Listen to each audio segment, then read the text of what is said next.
The 737 MAX crashes and the problems at the FAA that were subsequently uncovered are stark reminders of why it is so important to have an FAA leader with deep technical expertise.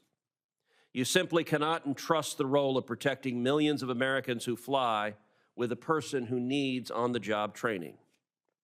It's irresponsible. Unfortunately, that's exactly what we would have with President Biden's FAA nominee, Phil Washington. His hearing last week confirmed what's abundantly clear in his resume, that he lacks aviation experience needed to lead the FAA.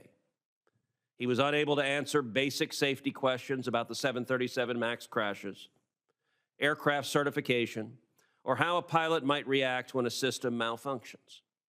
And it's no mystery why. Unlike other FAA administrators, including Administrator Nolen, who has decades of aviation experience, Mr. Washington has never flown a plane, has never worked for an airline, has never earned certificates in aviation safety. And it isn't just Republicans who raised concerns about Mr. Washington's lack of qualifications. At last week's hearing, multiple Democrats on this committee did as well. We need a trained aviation professional to be charged with keeping us safe. And today, Mr. Nolen, I look forward to hearing the steps the FAA is taking to do just that. Thank you.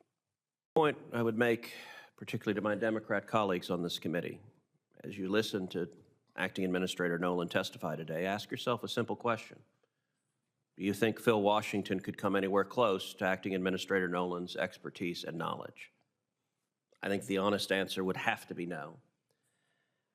I think this is an agency that is incredibly important and is literally entrusted with protecting our lives and the lives of our children. And the Biden administration needs a Senate-confirmed administrator of the FAA, and I would encourage the chairwoman and the Democrats on this committee.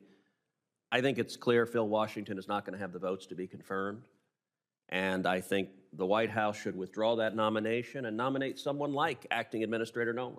This is a nominee who, by all appearances, has the qualifications we expect for someone to lead the FAA, and in the interest of the flying public, I think a nomination like Mr. Nolen would likely receive widespread bipartisan support, and I would expect he would be confirmed quickly. And I hope that calmer voices in the White House prevail and that they go forward with a nomination that can succeed.